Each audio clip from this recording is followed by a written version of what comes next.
Strain is actually called Blueberry Train Wreck. As a consultant prepared our marijuana smoking lab, 3 volunteers each took a practice run on a course set up by the Thurston County Sheriff's Office, designed to test their basic driving skills. In the car with them is Cascade Driving School instructor Mike Jackson, who has a brake on his side of the vehicle for safety. I can either grab the wheel or I can touch the brake and bring him to a safe stop. Our first volunteer, Addie, is a 27-year-old medical marijuana patient and heavy daily user who had smoked some pot prior to arriving. A blood test before our experiment began showed she came to the track already 3 times the new legal limit for driving under the influence of marijuana. The limit is 5 nanograms. She was at nearly 16 nanograms.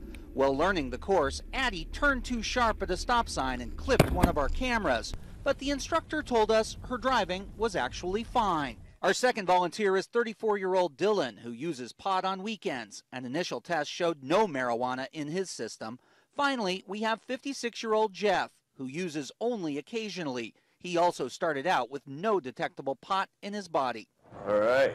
Next, we had the volunteers start smoking marijuana. We gave them each 0.3 of a gram of pot to smoke, and from the light to the heavy user, asked them how they felt. Feeling really buzzed. Yeah. Relaxed and buzzed. I still feel normal. Back behind the wheel for another lap, Addie drove a bit slower than she should, and at one point struck a traffic cone. Oh, I hit a cone. I see it in the rearview mirror. Ah! A blood test would later show Addie was driving at 7 times the legal limit for pot with 36.7 nanograms of marijuana in her system, but still driving okay. I wouldn't pull her off the road, no. No, not yet. Not this point. After 0.3 of a gram of pot, Dylan was doing fine behind the wheel. Ooh, that was fun. Even though our lab test would later reveal he was driving at 5 times the legal limit with 26 nanograms of pot in his system. When we got Jeff on the track, he was being cautious and driving slower than he should, which could catch the eye of a police officer on the road. His blood test showed Jeff was 4 times the legal limit with nearly 22 nanograms in his system. But again, his driving, while slow, was still at acceptable levels. He did real well. We had our volunteers smoke and drive 2 more times until they had all smoked 0.9 of a gram of pot, and they were feeling it. I'm starting to get it. Oh, yeah. I can feel it in my eyes. I can feel it in my body, in my head. I don't know if I can get, much more stoned, even if I keep smoking it. And it started to show more on the road. With a drug recognition expert from the Thurston County Sheriff's Office watching, Dylan started having trouble remembering how to drive the course. Oh, what is this cone in the middle? Confused, he turned early and left the track. You missed that. Oh, shit. Left. Let's do it again. I'll give you a second chance. Okay. Then, while going through a 20-mile-an-hour corner, the instructor had to grab the wheel to stop Dylan from swinging wide and hitting our photographer. Watch yourself, watch yourself. I had to grab the wheel to keep him basically from running you over. If I were to be watching him on a road, I would have stopped him. Jeff's driving also got worse the more he smoked. His backing is very slow. We watched him back over a cone, and after 0.9 of a gram of pot, he drove so slowly the officer told us he should not be on the road. Jeff agreed. You don't think you should be behind the wheel right now? Well, I would prefer not to, yeah.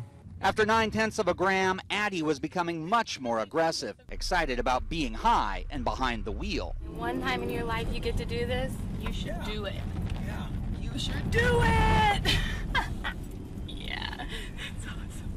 But she made no major mistakes, and we asked the officer if he would pull her over. Borderline. We decided to allow Addie to smoke one last time, bringing her total smoked to 1.4 grams. Back in the car, Addie knew she was having trouble. Way more stoned. Way more stoned. Definitely shouldn't be driving. And she drove with no restraint. Oh yeah. Oh yeah. Look at that. That was awesome. That was awesome. Less than 30 seconds into the drive, she started backing up and didn't stop until she wiped out a cone. Which would have been indicative of backing into a pole or maybe a citizen on a sidewalk. The sheriff's officer, driving instructor, and even Addie agreed she would not be safe if she was on a public road. She would be a danger, yeah. Yeah, definitely that's dangerous. To confirm the volunteers were driving impaired, we treated them like anyone else pulled over and suspected of drug use. The county's drug recognition expert put them through a 12-step evaluation, checking things like their balance. Heart rate and blood pressure were also checked. They all had issues, including Jeff, who couldn't find his nose with his fingertip. I would say that all three would have been arrested for driving under the influence.